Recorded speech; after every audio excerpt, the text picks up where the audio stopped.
não vem. Nós vivemos essa guerra. É uma luta para que os irmãos possam chegar até a igreja.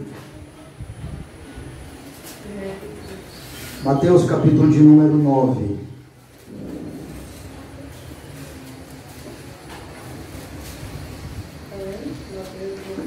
O tema da mensagem é o chamado de Mateus,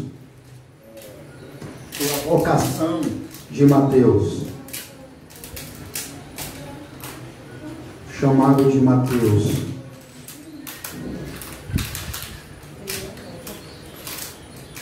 Mateus 9:9. Mateus capítulo 9, versículo 9.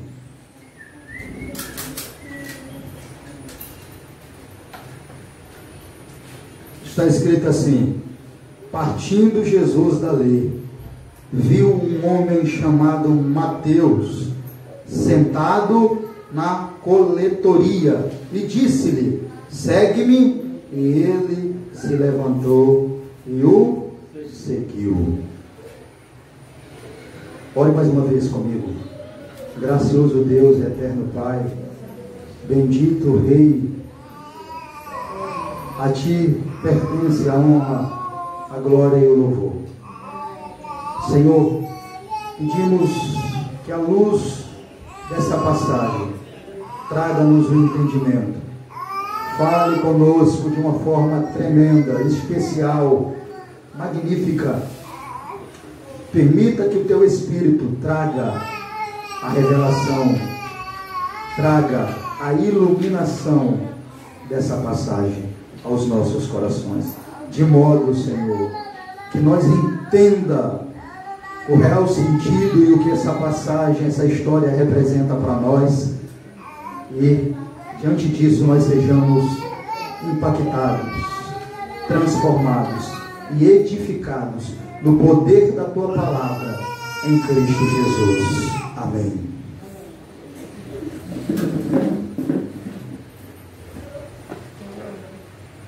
Irmãos,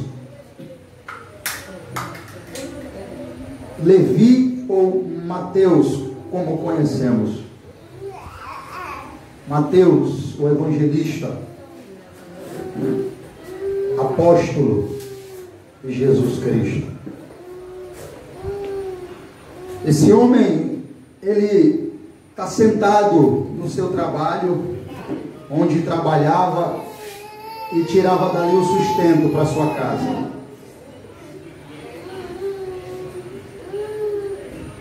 E Jesus passa por ali. E no dia que Jesus passou por aquele lugar que Mateus se encontrava, a vida dele nunca mais foi a mesma. Irmãos, os três evangelhos sinóticos, Mateus, Marcos e Lucas, narram a história. Mateus, Marcos e Lucas. Cada um deles vai narrar no mesmo sentido, mas vai ter palavras um pouco diferentes. Por exemplo, Mateus, aqui está escrito que Jesus, passando por ali, viu um homem chamado Mateus, sentado na coletoria, e disse-lhe: segue-me. E ele se levantou e o seguiu. Em Mateus está escrito assim. Já em Marcos está escrito: não chamam, de novo saiu Jesus para junto do mar, e toda a multidão vinha ao seu encontro, e ele os ensinava. Quando ia passando, viu a Levi, filho de Alfeu. Marcos narra um pouco diferente, não chama de Mateus, chama de Levi, e diz quem é o pai de Mateus, de quem ele é filho, filho de Alfeu, sentado na coletoria, e disse-lhe: segue-me. E ele se levantou e o seguiu. Precisamos entender quem era Mateus e por que Mateus tem coisas muito importantes para ensinar a nós. Por que o chamado de Mateus é tão importante para nós nos dias de hoje? Mateus era um publicano, um coletor de impostos, Essa era a sua profissão. A coletoria eram postos fiscais estabelecidos nas estradas. Coletoria eram postos fiscais estabelecidos nas estradas, pontes e canais visando coletar taxas e pedágios. E também havia algumas margens dos lagos, à margem dos lagos para coletar impostos da indústria da pesca. Além da antipatia comum que as pessoas tinham pelos fiscais de impostos, Levi e seus colegas judeus eram odiados por serem considerados colaboradores das forças pagãs de ocupação e também pela desonestidade ao extorquir em muito além daquilo que era exigido pelas autoridades. Por essas razões, eles eram excluídos das religiões, da sinagoga e do templo.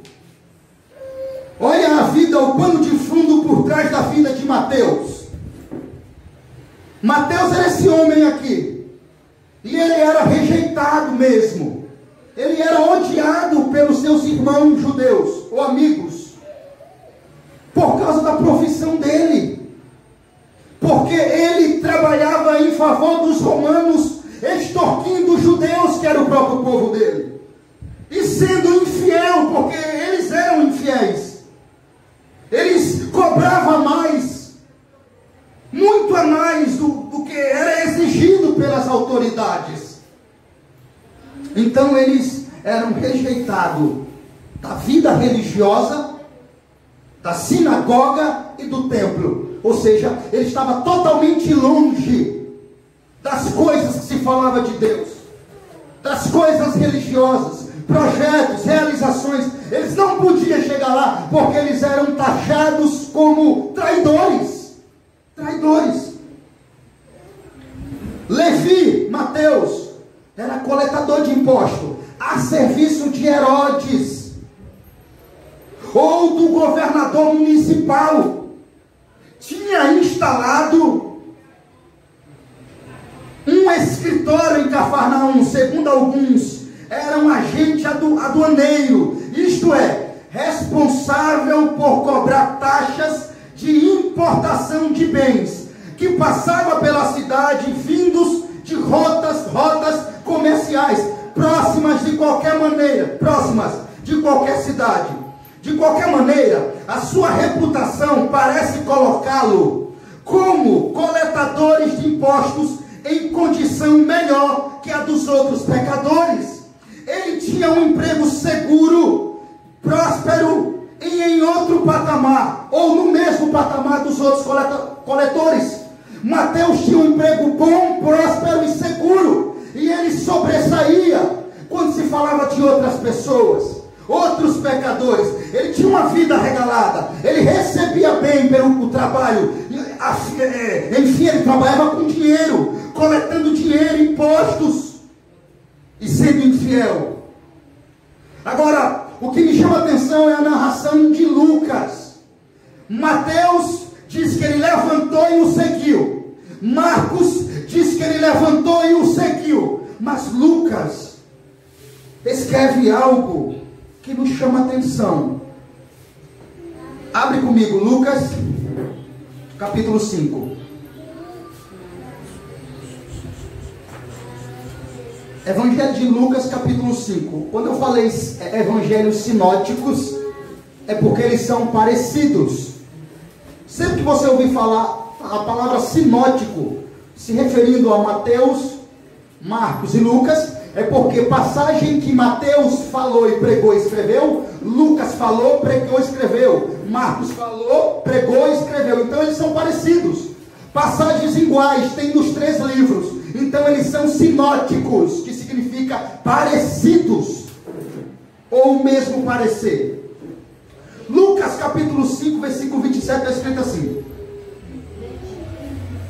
passadas estas coisas, saindo, viu um publicano chamado Levi, assentado na coletoria, e disse-lhe: segue-me. E ele se levantou e, deixando tudo, o seguiu. Você prestou atenção que Lucas faz questão de escrever que Mateus deixou tudo? Eu meditando nos 3 livros, isso me chamou a atenção. Marcos diz que ele levantou e seguiu. Mateus diz que ele levantou e seguiu. Lucas também diz que ele levantou e seguiu. Mas diz um ponto culminante para fazer nós entender o chamado de Mateus. Mateus não só levantou e seguiu, irmãos. Mateus não só aceitou o chamado de Jesus, ele levantou e seguiu, mas ele deixou tudo. Isso aqui é fundamental no texto. Ele largou tudo, e esse tudo é tudo. Entende? Então por isso que eu deixei esse Lucas para ser lido nesse momento, para que você viesse entender a importância do chamado de Mateus.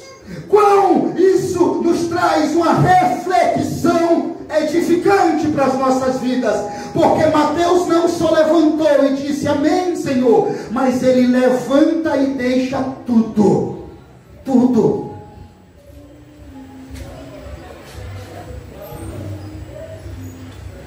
Então nós aprendemos que Mateus abandonou tudo para seguir o chamado de Jesus. Irmãos, com certeza, ao Mateus se levantar e abandonar o seu ofício, o seu emprego, o seu ganha-pão, o seu sustento, o seu bom salário, os seus recursos, a sua vida regalada, não é fácil, irmãos, o que Mateus fez. Pensa comigo. Não é fácil imaginar um homem largando tudo. Por que é que as pessoas não querem vir para Jesus? Porque elas não querem largar tudo. Não é por isso que elas não querem vir para Jesus. Elas não querem largar o tudo delas.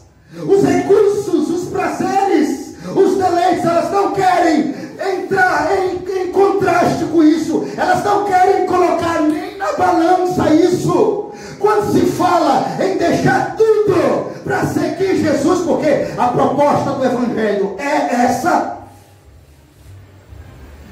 elas não querem. Entende? Então, irmãos, não tenha por simples o chamado e o texto de Mateus. Foi algo tremendo que aconteceu aqui, claro. Eu vou te explicar porque que isso aconteceu aqui. Algo sobrenatural. Como que só algo sobrenatural acontecendo também na vida de um pecador, para que ele levante, escute o chamado de Jesus, largue tudo e o siga.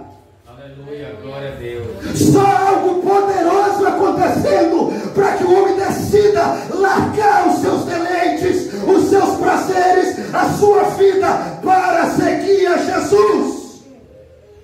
Tem que acontecer algo sobrenatural. Não pode acontecer pela força e nem pela violência.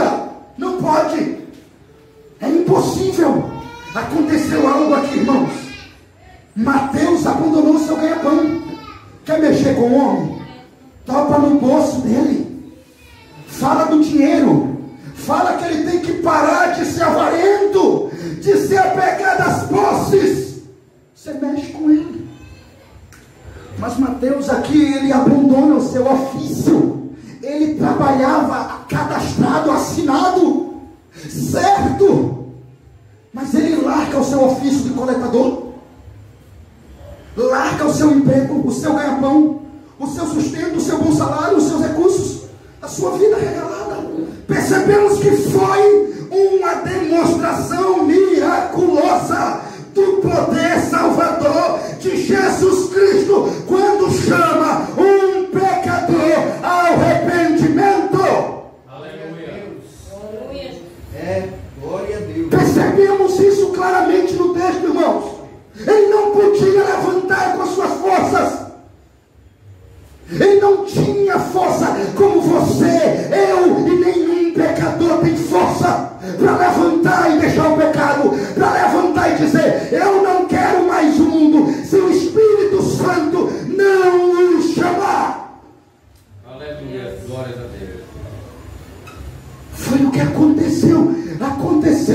poderoso em Mateus.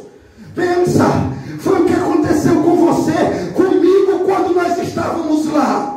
Algo nos atraiu, algo nos impactou, e o chamado de Mateus foi também o meu e o seu chamado. Quem chamou Mateus também te chamou. Irmãos, o homem está passando, está lá, Mateus, trabalho até bom, né? Trabalho bom, trabalho de bons recursos, irmão dele, de irmão Ari, trabalhos de grande ganho, mas vazio de Deus como nós, vazio de paz como nós.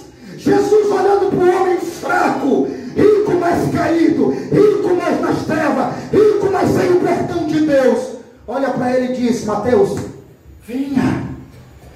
Aleluia. Saia daí, venha, siga-me, Mateus.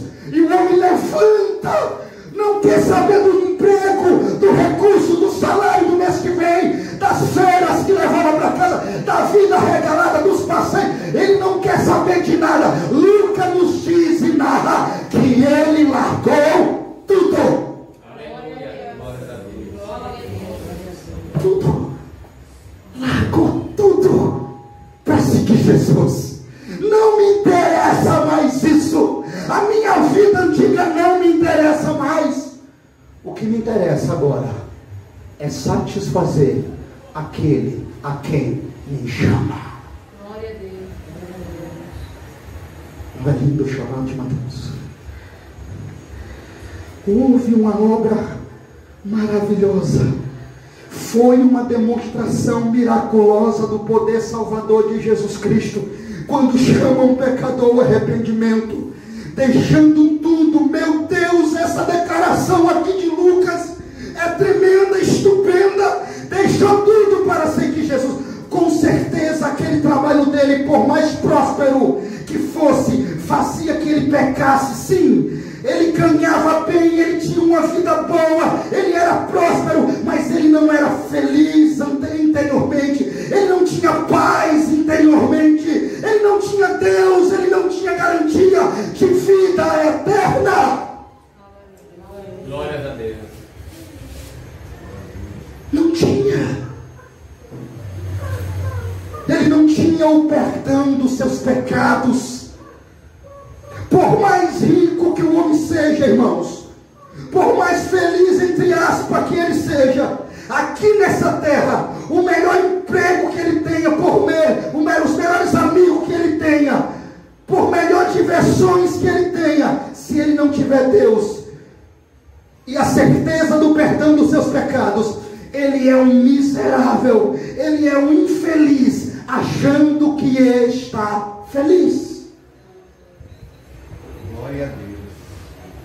Por mais deleite que ele tenha, por mais riqueza que ele tenha, eu posso ver isso em Mateus, na certeza que ele levanta e larga tudo. Ele precisava daquele chamado, ele precisava de um Deus que restaura, que salva e que perdoa, o chamando com laços de amor.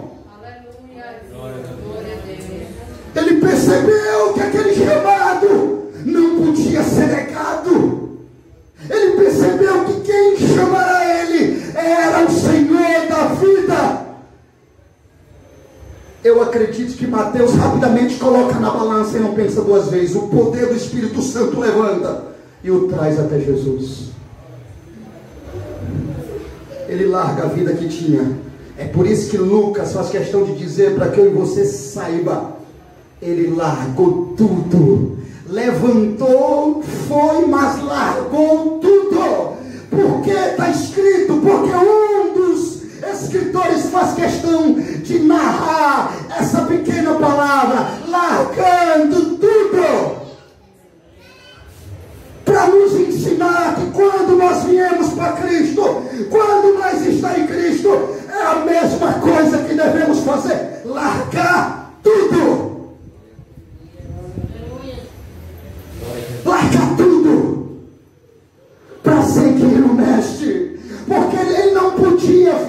suas barganhas, com o seu trabalho, com o seu emprego. Ele tinha que tomar uma decisão radical.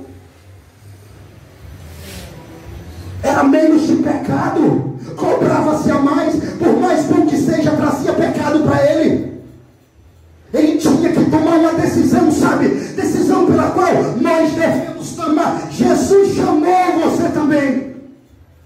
Jesus um dia te viu prostrado e disse: venha, me siga. Mas nós já devemos aprender com Mateus essa noite, que quando Jesus não nos chamou, não foi para que nós continuássemos a mesma vida. Ele não nos chamou para que nós continuássemos lá na lama, com os velhos costumes, com as velhas manias. Não. Quando ele chamou Mateus, Mateus é inteligente a entender o chamado. Como assim, pastor? Ele está me chamando? O homem que já fez o morto levantar, eu estou sabendo. O homem que fez o cego ver, eu estou sabendo. O homem que expulsou demônios, é ele. Ele está me chamando. Eu não preciso mais de nada, somente dele. Aleluia. Tudo que eu preciso está nele. A minha vida está nele. Tudo que eu precisar está nele. Eu não preciso mais de nada. Deixa a barganha de lado. Eu sei.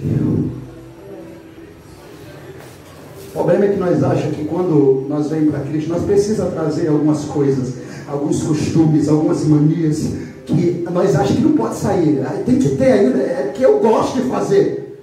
Não, irmãos.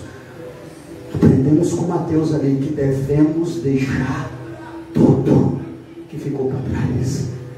Os bacanas, os costumes, os pecados. Deixem para trás. Quando você estava sentado na lama, deitado na lama, e ele te chamou, te levantou e disse: siga-me. Foi para que você nunca mais caísse na lama, vivesse na lama, comesse da lama outra vez. Aleluia. Para que tivesse uma nova vida.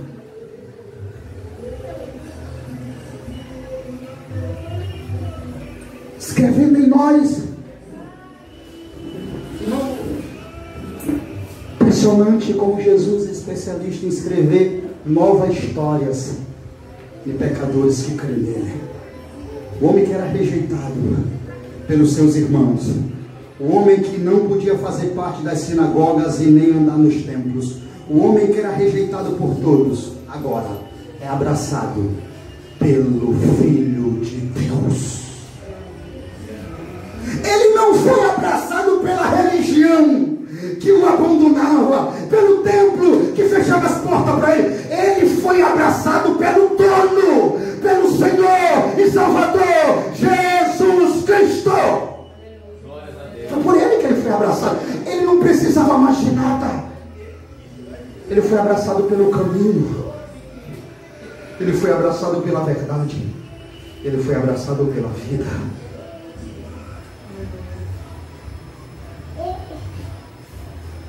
Ele não tinha Deus. Ele não tinha garantia de vida eterna. Ele não tinha o perdão dos seus pecados.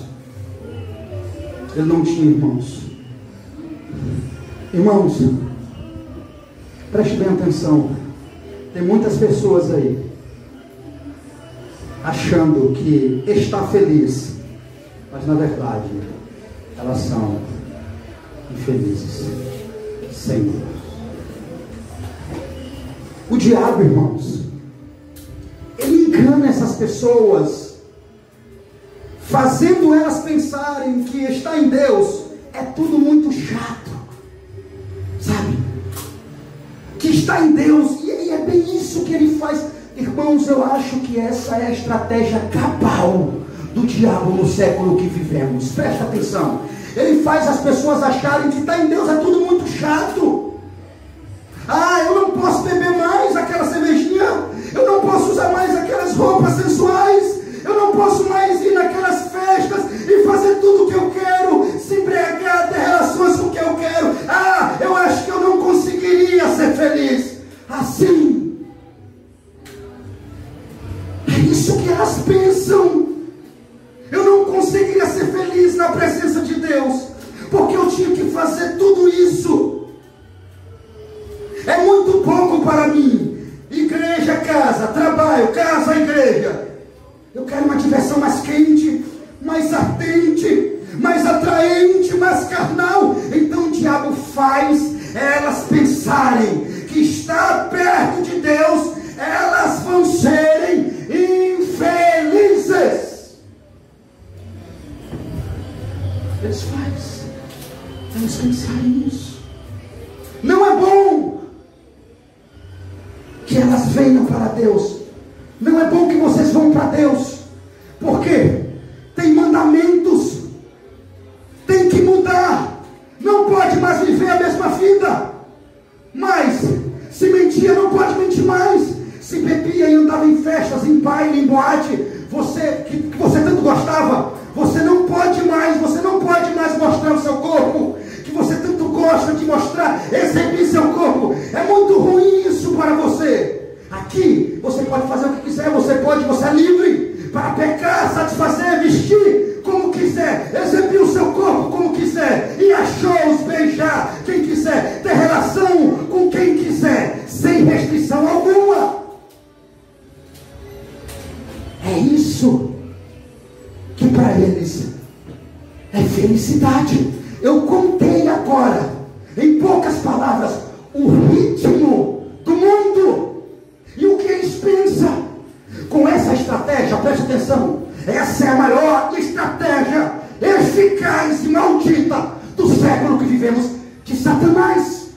Com essas estratégias, as pessoas são enganadas por ele, de tal modo que elas chegam a acreditar que ser crente é uma babaquice. Poxa, ser crente, ser uma babaquice, vestir roupas longas, saias justas, roupas justas, isso é uma babaquice. Elas chegam a pensar isso de verdade. Que ser crente é ser ultrapassado, é ser louco, é deixar de satisfazer. Olha o que eles pensam, irmãos. Que ser crente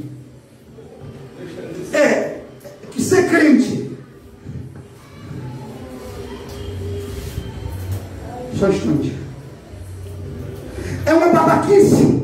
Ser crente é ser ultrapassado, é ser louco. E eles pensam deixar de satisfazer os seus prazeres com tantas coisas boas, entre aspas. Elas chegam a acreditar que o errado é o certo e o certo é o errado.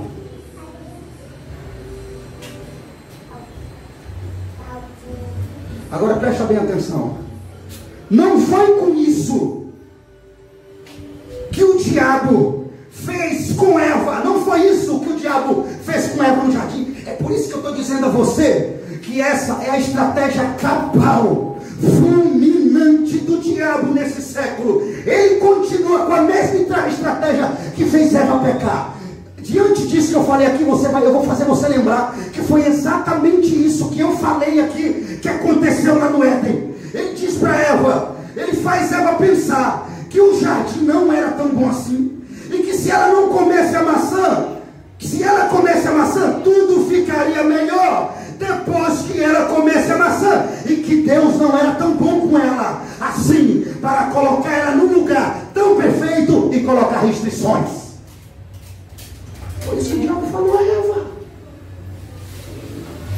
Deus não é tão bom assim com você, Eva, porque como é que você está num lugar tão lindo, tão esplendoso, um jardim tão perfeito, e Deus restringe você, impede você de comer aquela árvore ali, aquela que vai trazer felicidade para você, Eva. Você não é tão feliz aqui, Eva, mas se você comer, você vai ser feliz, Eva. O que acontece? Ela comeu e o desastre começou.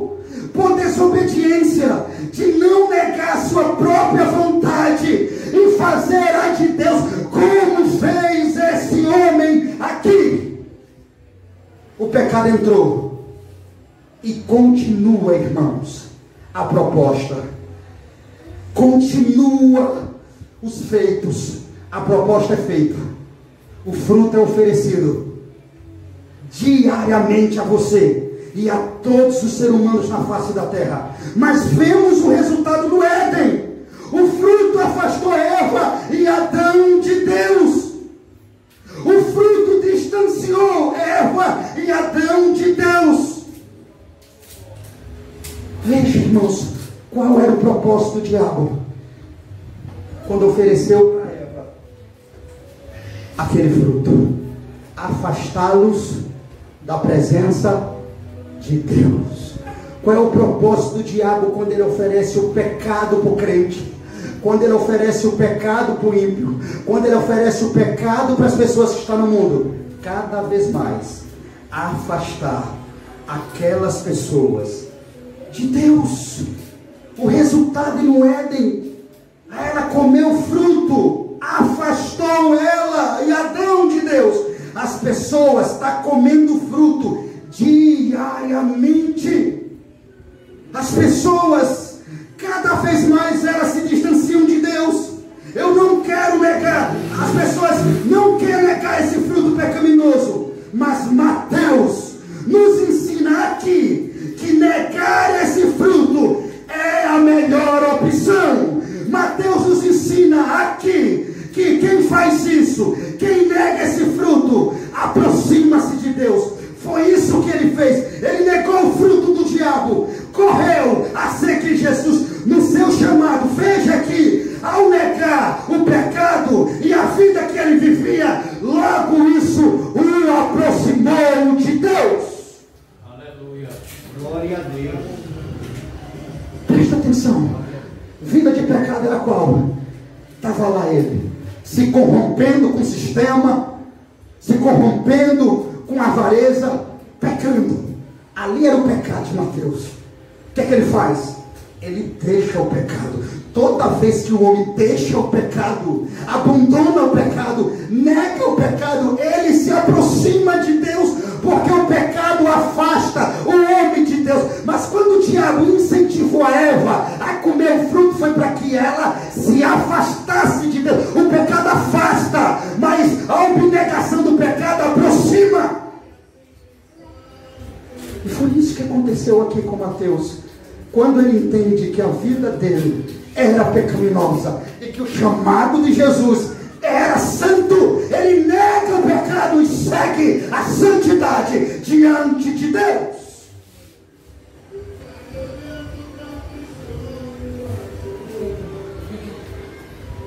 O que mais? Fazemos lembrar. O diabo faz isso hoje, continua fazendo. O diabo fez lá no Éden isso, continua fazendo hoje. Agora, para que fique bem claro que essa é a estratégia do século do diabo. Essa estratégia ele não muda. Para que fique claro isso, já mostrei um texto na Bíblia, cabal, a queda do homem, pecado moral, corrupção geral que entrou, porque Eva queria mais felicidade, o jardim já não era suficiente para ela, pecou, comeu. É o que as pessoas querem aí. Elas não querem o céu não é suficiente para elas. Elas querem o pecado, o fruto pecaminoso que o diabo as oferece. E isso cada vez afasta mais elas de Deus, porque o diabo faz elas pensar que ali é a felicidade e aqui é a babaquice. Está na presença de Deus, negando a própria vontade. O diabo faz elas pensarem assim. Mas para que fique bem claro isso, você se lembra do filho pródigo? Pois o diabo fez ele pensar, escute, o diabo fez ele pensar que ele era infeliz estando perto do Pai. Tá bom para você? Leia lá o texto.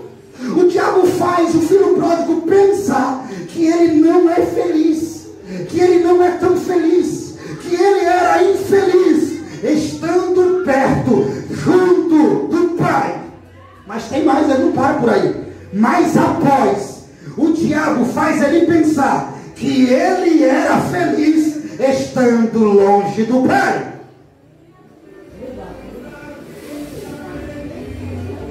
É isso que ele tem feito. Quando você lê Lucas, você vê claramente isso. E aí, pai, da minha parte aí. Pra quê, filho? Ah, pai, preciso sair por aí. Estou infeliz. Eu estou infeliz, pai, aqui. Mas ele era feliz e não sabia. Ele estava perto de Deus. do pai. Não, pai, eu preciso curtir lá. A minha felicidade não está aqui, está lá.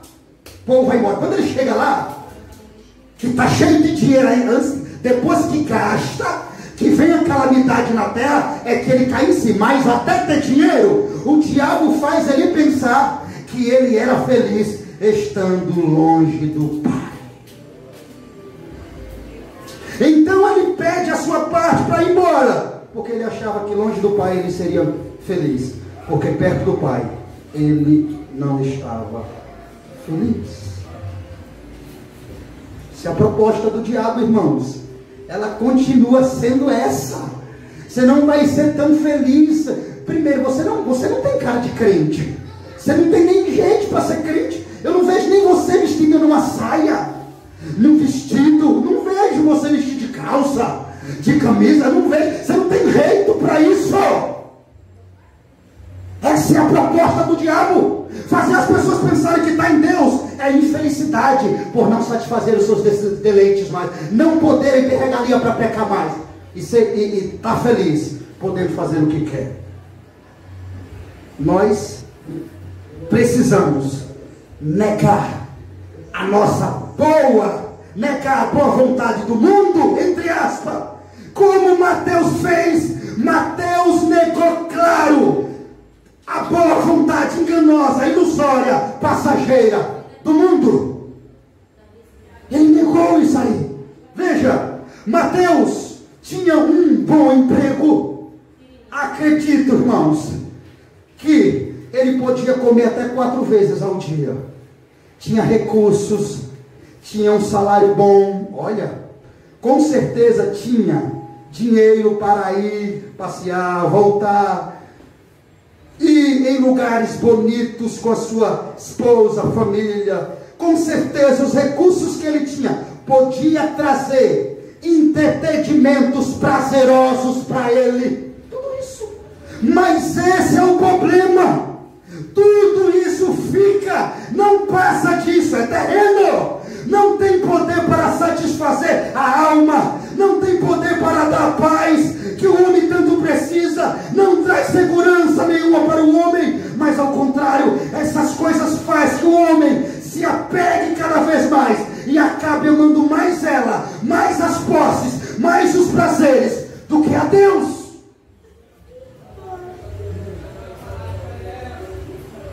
Pois estas coisas, elas estagnam,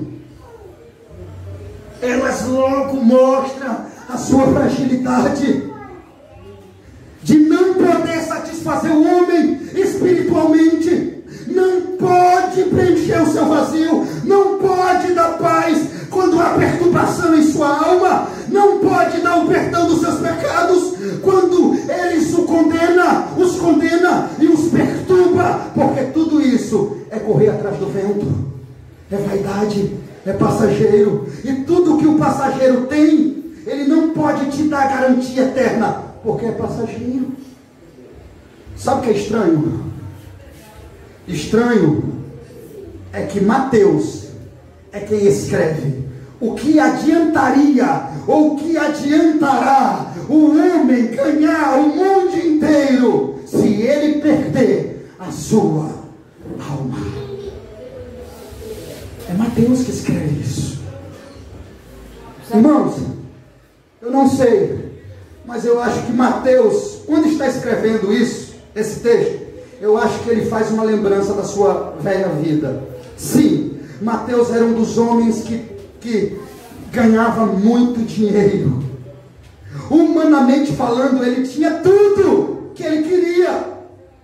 Ele tinha um emprego bom, ele tinha um salário bom, ele tinha entretenimentos bons, entre aspas. Claro, aos olhos carnais e mundanos, com certeza ele ia e vinha em passeios com a sua família, mas fazia parte de um sistema corrupto, mesmo com toda essa vida regalada de prazeres, de dinheiro, enfim, ele fazia parte de um sistema corrupto, ladrão, injusto, perverso, cruel, desonesto, que extorquia o próprio povo dele, muito além daquilo que era exigido pelas autoridades. mensagem das pessoas hoje: não importa se é pecado, o que importa é que vai me fazer bem. Não importa se é errado, o importa é que eu quero. Não importa se é bom ou ruim, o importa é que eu desejo. Ou seja, a vida dele estava bagunçada. Ele estava no meio de tudo isso. Ele fazia parte disso. Inclusive, daí ele tirava a sua luxúria, dessa vida corrupta, dessa desonestidade. Ele tirava a sua luxúria, como muitos. Do pecado faz barganha, do pecado faz a sua morada. É exatamente isso, irmãos. É exatamente a identidade de muitas pessoas que vivem longe de Deus, de muitas pessoas que estão dentro das congregações de Deus. Porque os que vivem longe acham que os prazeres e que o dinheiro que ela recebe, seja uma quinzena, uma semana ou por mês, é suficiente para satisfazer até as suas almas. Elas vivem por isso e para isso, vivem a busca de prazer, de deleite, de entretenimento. Elas querem ganhar o mundo inteiro, elas querem abraçar o mundo, mas elas não sabem que o que o mundo mais quer é abraçar elas, agarrar elas e nunca mais soltá-las, para que elas ganhem ele, e exatamente por inteiro ele possa ganhar as suas almas. Elas agarram o mundo. Irmãos, sabe por que é tão difícil pessoas virem para a igreja? Porque elas amam o mundo. Elas gostam de lá. Elas gostam do que tem lá, sabe? Elas gostam dos seus finais de semana.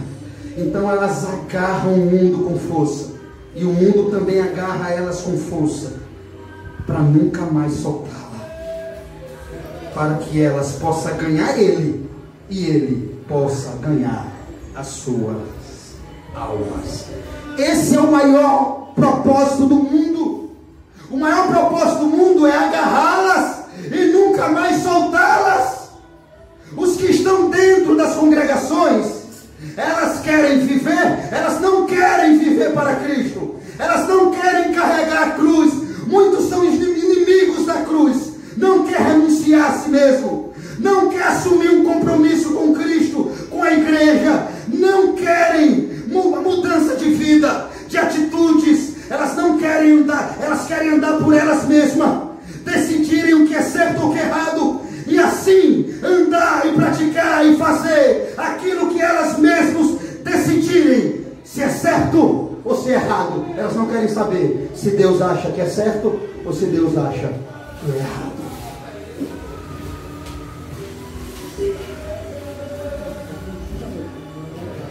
Preste atenção, irmãos. Essa passagem de Mateus, ela aponta de uma forma lúcida para a igreja e de uma forma clara para quem está no mundo. Mateus, quando foi chamado aqui, ainda era ímpio. Entende? Por que que essa passagem fala também de lá, daquele povo que está lá, que ainda não conheceu Jesus? Mateus, quando Jesus chamou ele era ímpio, mundano, gostava dos prazeres. Entende? Então tem um recurso e uma direção para as pessoas que estão lá fora, e tem uma direção para as pessoas que estão dentro. As pessoas que estão dentro da congregação, elas não querem viver para Cristo, elas não querem carregar a cruz de Cristo, elas não querem. Muitos são inimigos da cruz, não tem nada a ver com a cruz. Vocês não vê a cruz nela, não quer renunciar a si mesmo. Foi o que Mateus fez aqui. O lema desse texto aqui, sabe qual é? A renúncia. Mateus renunciou tudo. Está lembrado que nós lemos? Mateus deixando tudo: prazeres, sensualidades, roupas imorais, bebedeiras, sexo ilícito, tudo para seguir Jesus. Entende? Então muitas pessoas dentro da congregação não querem carregar a cruz, não quer. Muitos dentro da igreja são inimigos da cruz, não querem renunciar a si mesmo,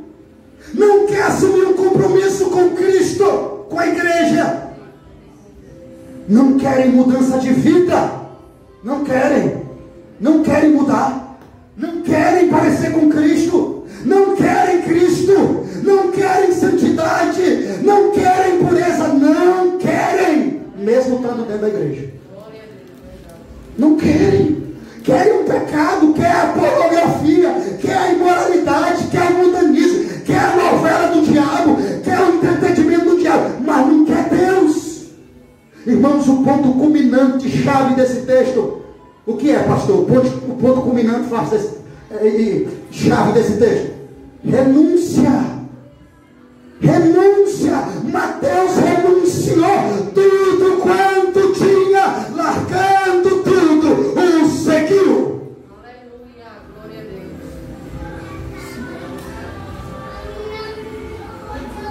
Glória a Deus, aleluia. Você entende? Esse é o nosso dilema também. Olha para cá. Esse tem que ser o seu dilema.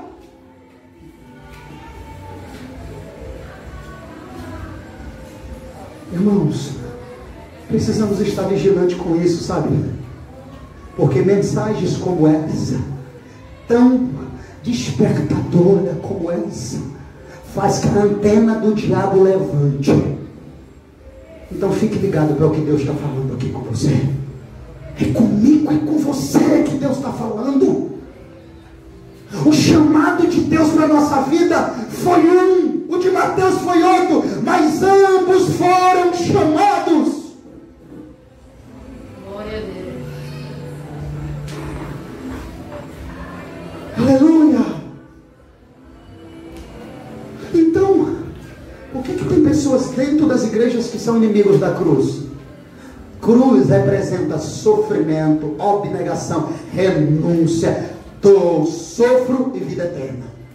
Porque eles, a vida eterna fica lá no finalzinho, sabe, da cruz. De início ela vem mostrando logo sangue, vem mostrando o sofrimento, vem mostrando a renúncia, mas lá no final tem a vida eterna. Eles não querem isso, não querem a renúncia, não querem negar a própria vontade para fazer a de Deus. Então o que acontece? Eles decidem o que é certo ou o que é errado. Não é o que Deus pensa, é o que eles pensam. Sabe o que devemos fazer, irmãos? Devemos analisar os nossos passos, irmãos. Como estamos servindo. Eu não posso criar minhas leis. Eu não posso criar minhas próprias leis e assinar embaixo e dizer o que é certo ou o que é errado e andar segundo elas. É o que as pessoas têm feito. Cria Deus, cria-se umas leis, assina embaixo e faz aquilo segundo as leis que elas criaram.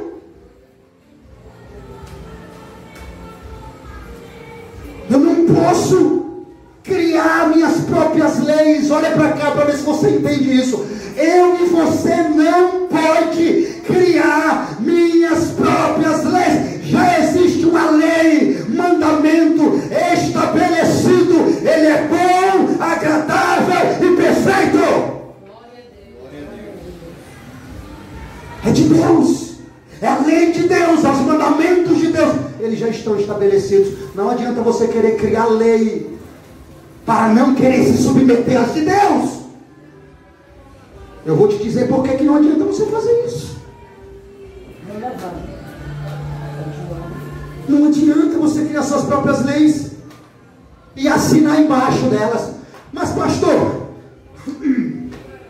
me explica aí mais ou menos o que é criar leis e assinar embaixo dela. Deus falou com você algo que você não deve mais fazer aquilo, deve parar de fazer, não pode mais fazer, não pode de forma nenhuma mais fazer. O que é criar lei? Ah, não é assim não, Deus não é tão rigoroso assim não. Ah, eu gosto, então eu vou fazer. Você abandonou a lei de Deus que disse a você não faça e criou uma lei por cima que deu autoridade a você que fizesse. Então você criou e você mesmo assinou a sua lei.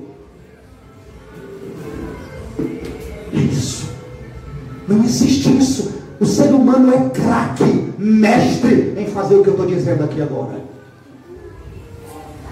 Colocar desculpa para pecado, colocar desculpa para a vida pecaminosa, não pode.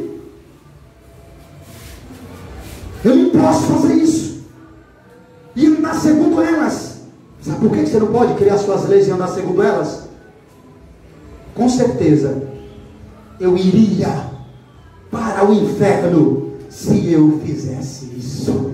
Qualquer ser humano, irmãos, que não se submete à lei de Deus, que está dentro dos corações, não mais a lei do jugo da escravidão, não se submete aos mandamentos de Deus e cria novas leis para não se submeter a dele, inventa desculpa para não deixar o seu pecado, inventa desculpa para apoiar o seu pecado. Tenha certeza, essas pessoas irão para o inferno. Tenha certeza disso. Elas irão para o inferno se fizerem isso. Agora escute. Mas então, o que é que eu tenho que fazer? Eu tenho que fazer? Eu tenho que fazer o que Mateus fez. Mateus não olhou para Jesus. Jesus, vai lá aí na frente, daqui a pouco eu te acompanho. A desculpa do mundo. Um dia eu aceito. Um dia eu me converto. Um dia eu abandono esse pecado. Um dia minha vida muda. Loucura isso. Loucura. Enquanto Jesus está chamando ela agora, o Evangelho está confrontando ela agora, o poder de Deus está pairando nela agora, e ela fica inventando desculpa. Ela fica marcando datas para ir até Jesus. Amanhã eu vou, depois eu vou, amanhã eu faço, depois eu faço. Mateus não fez isso. Jesus, passa outra vez. Jesus, eu prometo que a segunda vez que eu passar, eu sigo o Senhor. Jesus, eu prometo que daqui a 1 hora eu acompanho o Senhor tiver. Não! Mateus, quando Jesus disse siga, ele levantou, largando tudo, e o seguiu. É o que temos que fazer também, irmãos. Não existe marcar data para deixar pecado, marcar data para mudar. É hoje, a renúncia é hoje. Devemos fazer o que Mateus fez hoje. Negue a pornografia, o pecado, o mundanismo. Negue a carnalidade, a imoralidade, a sensualidade, a mulher nua. Negue. Mateus disse, eu não quero. Não dá. Quem me chama é maior. Quem me chama pode. Quem me chama é santo. Quem me chama me satisfaz. Eu vou. Seguiu Jesus. Sabe o que é que devemos fazer? Vou te dizer agora o que você tem que fazer. Olha para cá, com bastante atenção. Eu percebi, irmãos, que quanto mais curta a mensagem, melhor é para nós gravar. Tamanho de mensagem não significa nada. Então eu vou fazer tudo para encurtar, para que você não esqueça do que Deus falou aqui hoje. Irmãos, olha para o texto. Se esse texto aqui tiver interpretado de uma maneira correta, tema você aqui, que Deus está falando. Acompanhe, por favor, o texto. E veja se o que eu estou tirando dele é bíblico. Se for bíblico, o que eu estou tirando dele, é melhor você obedecer, porque não é a voz de Maico, pastor, mas a voz de Deus através do pastor.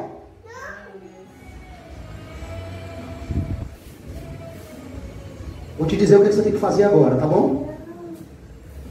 Nós, você não, nós devemos olhar, escute, para Deus, esperar que Ele diga o que é errado para que eu não faça mais aquilo, e que Ele diga o que é errado, para que eu não faça mais aquilo que é errado, e depois, escute bem, o que é que nós temos que fazer? Escute, preste atenção, eu devo olhar para Deus, escutar Deus, e esperar que Ele me diga o que é errado, para que eu não faça mais aquilo. Deus anda te dizendo, anda, para que Ele diga o que é errado, para que eu não cometa mais esse erro, e depois eu devo olhar de novo para Ele, para que Ele me diga o que é certo, para que eu possa fazer e praticar o que Ele disse que é certo. É isso que eu tenho que fazer, e que ninguém quer fazer. Eu preciso olhar para Deus, escutar Deus. É errado. É errado, Deus. Se é errado, não serve mais para você. Acabou. Não inventa desculpa. Ah, é errado para Deus, acabou errado. Não tente fazer certo o que Deus disse que é errado, que nunca vai ser certo o que Deus disse que é errado. O que Deus disser que é errado sempre vai ser errado. Aleluia. Mas o que Deus disser que é certo sempre vai ser certo, independente que tentem fazer torto aquilo que Ele fez direito. É certo. Então devo fazer o que, pastor? Olhar para Deus, primeiro passo. Você que tem pecado escondido, você que precisa de renúncia, você que tem sido inimigo da cruz, você que ainda não tomou uma posição como igreja, você que ainda não tomou uma posição como crente, que não renuncia à própria vontade, que não tomou a decisão radical que Mateus está nos ensinando essa noite. Puxa, irmãos, como é que pode um texto tão pequeno tirar tanta coisa? Porque o texto, ele é espetacular. Ele é pequeno só em letra, sabe? Mas o significado dele, a história, o conteúdo é tremendo, irmãos. Aleluia. É tremendo o que Mateus fez. Esse homem tem muito para nos ensinar, certo? Ele tem muito para nos dizer. Tem mais. O que mais, pastor? Escute, tem mais.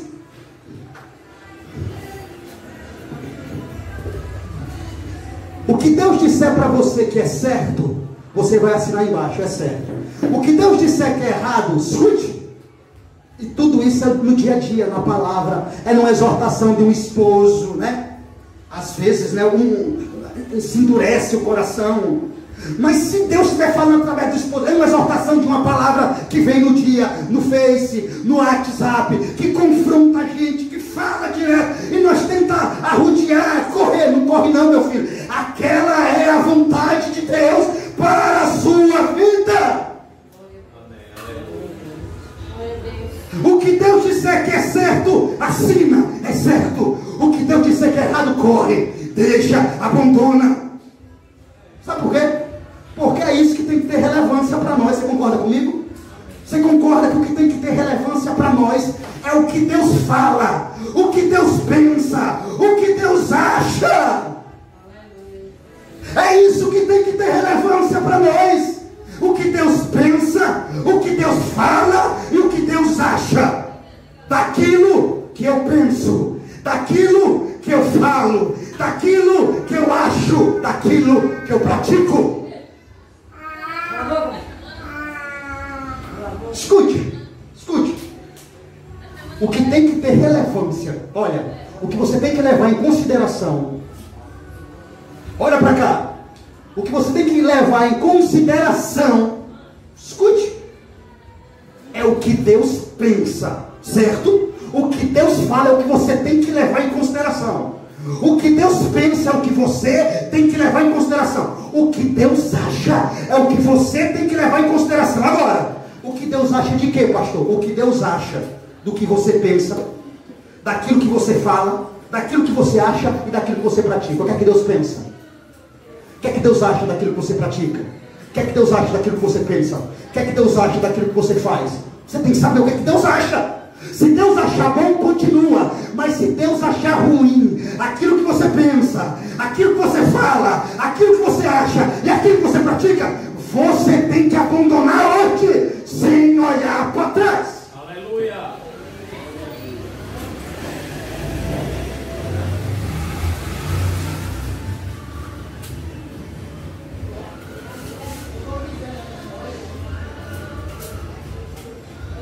Deus aprova, irmãos, aquilo que eu penso, aquilo que eu falo, aquilo que eu acho, aquilo que eu pratico. Deus aprova. Deus aprova. Pense, pare em casa isso. Pare, pense, nas suas práticas pense. O que Deus pensava disso aqui que eu fiz agora? O que Deus pensa disso que eu estou fazendo agora? O que Deus acha disso que eu estou praticando agora? Se você se pecar em pecado, em transgressão, se a sua consciência, o Espírito Santo dizer, Deus acha errado, corre, deixa e não faz mais. Porque o que tem relevância para nós é o que Deus pensa, o que Deus acha e o que Deus diz.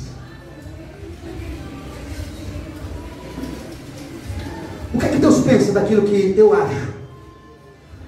Aí, por muito pensar, por muito achar e por muito imaginar, eu acabo praticando aquilo que Deus não aprova e nem tampouco aprovou. Para que eu fizesse mais, qual é o pensamento de Deus acerca disso? O que é que eu tenho que fazer? Qual é o pensamento de Deus acerca disso? Ele aprova ou ele reprova? Porque se Deus reprova o que eu penso, o que eu acho e o que eu faço e o que eu pratico, eu não posso continuar sendo rebelde, pensando da mesma forma, achando da mesma forma, praticando da mesma forma, se Deus reprova. Presta atenção nisso, eu vou ler isso aqui de novo. Qual o pensamento de Deus? Olha para cá, acerca disso. Qual é, pastor? Eu não sei, você vai saber agora. Ele aprova ou ele reprova?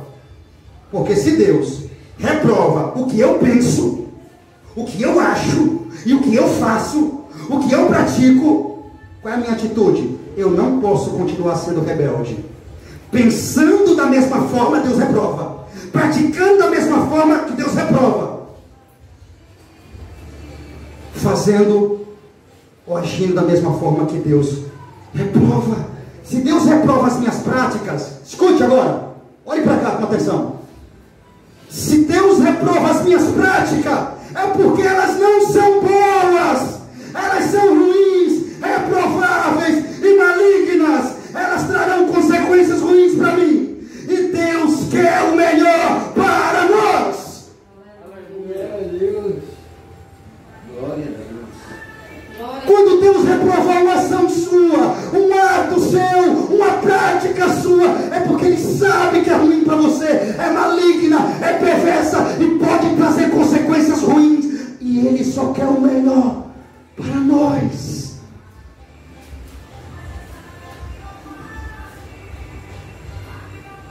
Então, o que eu tenho que fazer? Eu tenho que abandonar essas obras que Deus disse para mim que Ele reprova. Então, eu não posso optar por continuar praticando o que Deus reprova. Não pode ser sua opção hoje aqui. Tem alguma coisa que Deus está falando aqui, seja sexualidade, moralidade, pornografia, pecado, qualquer coisa que esteja desagradando a Deus. Você não pode optar, não pode decidir por sair daqui ao querer continuar sendo rebelde para com Deus. Aleluia. Não pode. Devemos tomar uma atitude hoje. Senhor, o Senhor não aprova, eu também não aprovo. Senhor, o Senhor aprova, eu também aprovo. Senhor, é certo, para mim é certo. Senhor, é errado, para mim também é errado. Aleluia. Aleluia. Porque, irmãos, sair daqui aprovando o que Deus reprovou é ruim para qualquer pessoa.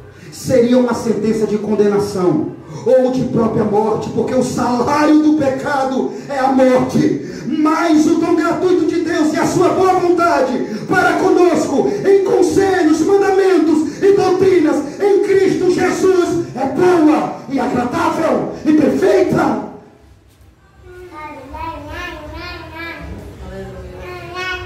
Então, se manter rebelde é estar assinando com o próprio punho a sua condenação.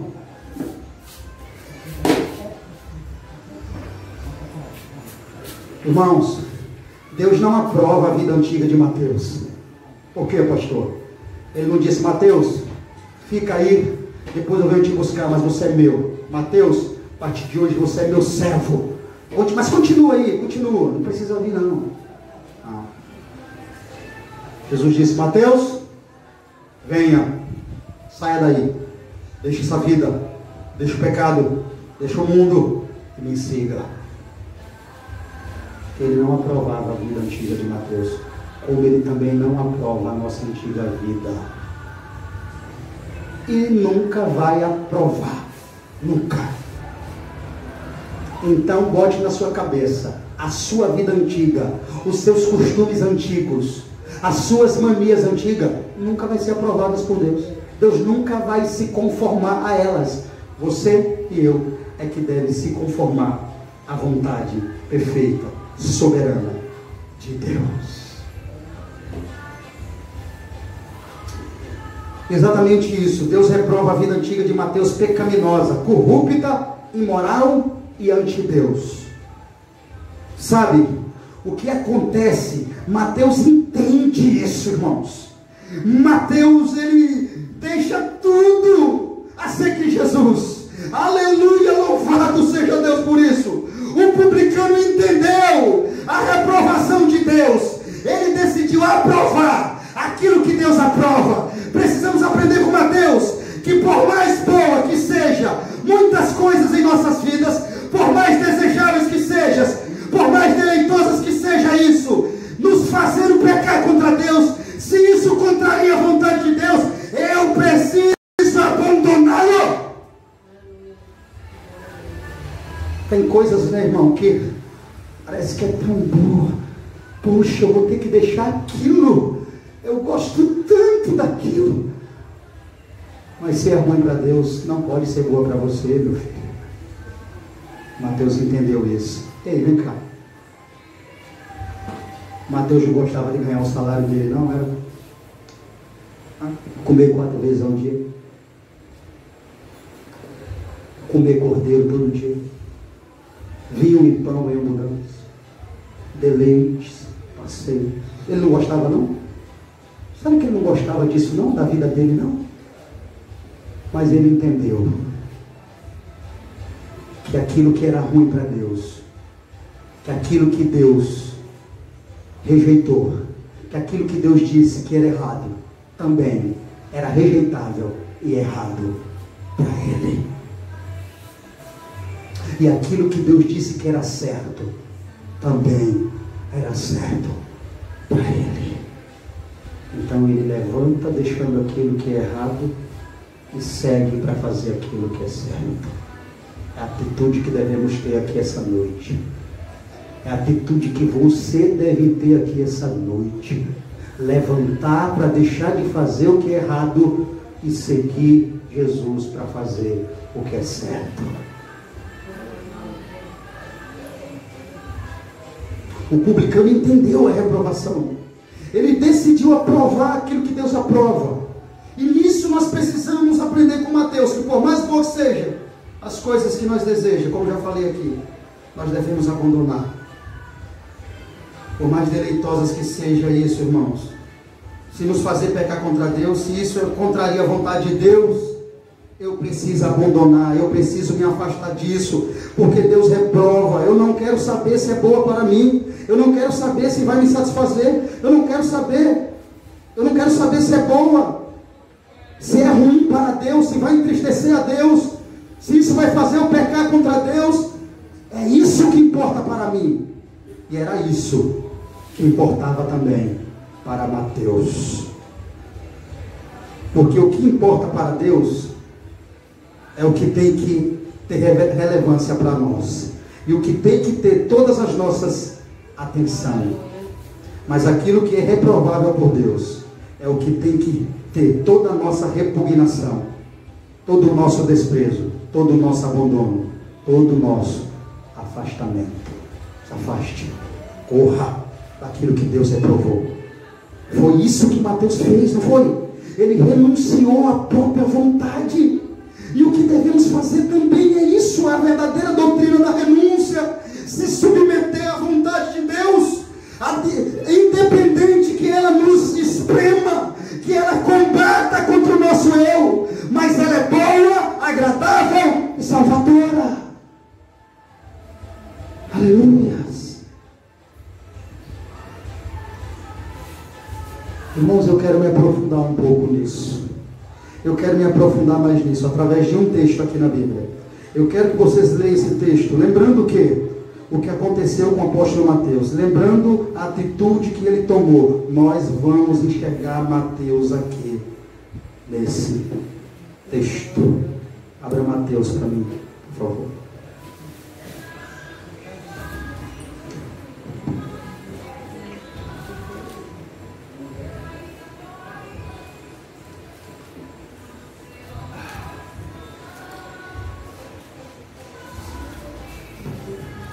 Mateus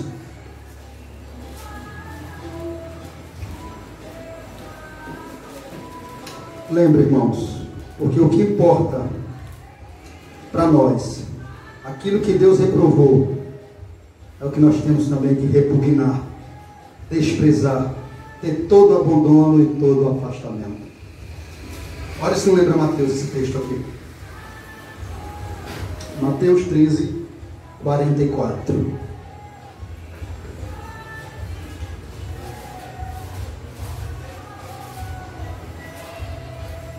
Escute.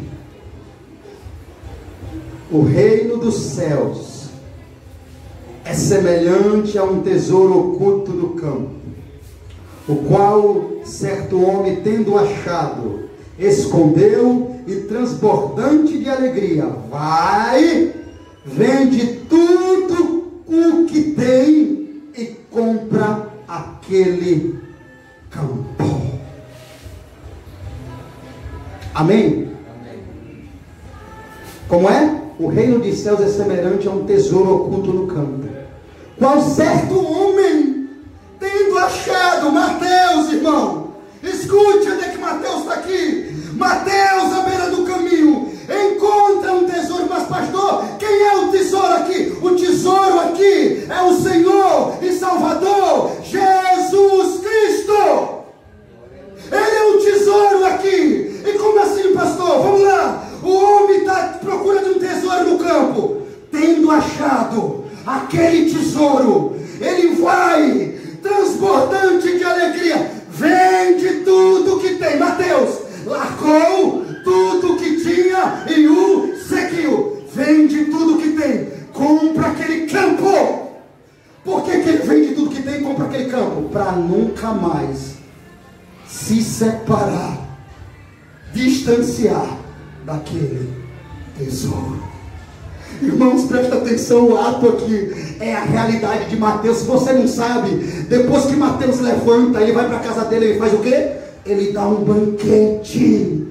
Ele fica regozijado. Parece que o texto está falando do homem Mateus aqui, porque a Bíblia está dizendo que quando o homem encontra o tesouro, ele fica como? Ele fica transbordante da alegria. Foi o que aconteceu com Mateus lá. Quando Jesus chama ele chama pecadores para sua casa, dá um banquete. Isso mostra a condição financeira de Mateus. Ele dá um banquete para pecadores em abundância, porque ele estava transbordante de alegria. E o que é que Mateus faz após? Larga tudo que tem e compra aquele campo. Quer comprar aquele campo? Quando foi que aconteceu isso? Quando foi que Mateus comprou o campo? Quando ele levantou, largou o que tinha, se apegou a Jesus e nunca mais largou dele. Hoje está no céu, é um dos apóstolos que vai sentar em uma das 12 cadeiras. Entende? É o que devemos fazer, irmãos. Deixar tudo, vender o que tem, comprar o campo, para que a pérola, sabe? Agora, esse homem aqui, ele só está se preocupando com uma coisa: eu não preciso mais de nada. É isso aqui que o texto está dizendo, eu estava atrás de uma, mas eu achei uma como nenhuma outra, incomparável, e essa pérola é Jesus, é a salvação, é o Cordeiro de Deus que tira o pecado do mundo. Aleluia, glória a Deus. E esse Cordeiro nos achou, nos abraçou e nos chamou de filho. E o homem está transbordando de alegria, vendendo tudo que tem e comprando o campo. Você viu? Ele não quer mais pedra nenhuma. Ele não está atrás mais de nada. Para ele nada mais significa, importa, a não ser preservar aquele campo, que lá está o tesouro que ele achou. Jesus lá. Aquilo ali é o amor, o apreço. Aquilo ali é a intimidade. Quando a Bíblia diz aqui que o homem vendeu tudo e comprou o campo, o que significa? O campo é de quem? Ele comprou o campo, então agora o campo é dele e o tesouro também é dele. Agora ele tem o tesouro.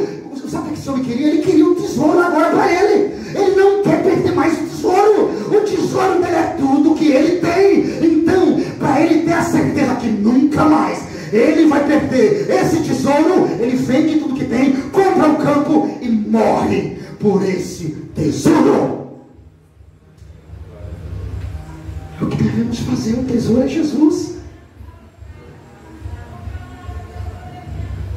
Tesouro de Jesus. Está vendo? Parece ou não parece com Mateus? Né? Não é semelhante? Festa Mateus também deu. Se agarrou, deixou, seguiu Jesus. Entendeu? É o que devemos fazer. Igual esse homem. Amar o tesouro que recebemos. Cuidar do tesouro. Esse tesouro não pode perder o valor para nós. Ele vai ser e é sempre valioso para nós. Ele não pode perder o brilho, esse tesouro. Em alguns esse tesouro já perdeu o brilho. Não pode. Chegou a vez, sabe de quê, irmãos? Chegou a hora, sabe de quê? Vai lá naquele campo. Fala que esse tesouro, olha para esse tesouro. Ele não perdeu o brilho. Ele continua resplandecente. Cuidar, ter intimidade, querer o tesouro. Foi o que o homem fez aqui. O reino do céu é semelhante a um tesouro oculto no campo, o qual certo homem, tendo achado, escondeu, transbordante de alegria. Vende, vai. Mateus indo, lembra? Vende tudo que tem. Mateus deixando tudo e compra aquele campo. Mateus se apegando a Jesus.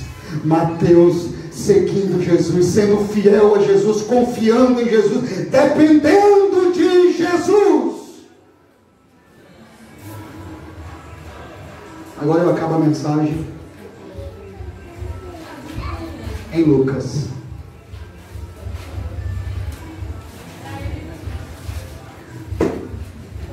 Lucas, capítulo 27, versículo de número, capítulo 5, versículo 27. Passadas essas coisas, saindo, viu um publicano, chamado Levi, Mateus, assentado na coletoria, e disse-lhe: segue-me. E ele se levantou, e deixando tudo, o seguiu.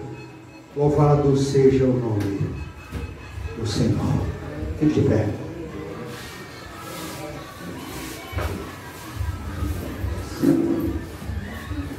Irmãos, só um instante. Momento para a oferta. Quem for ofertar, pode vir.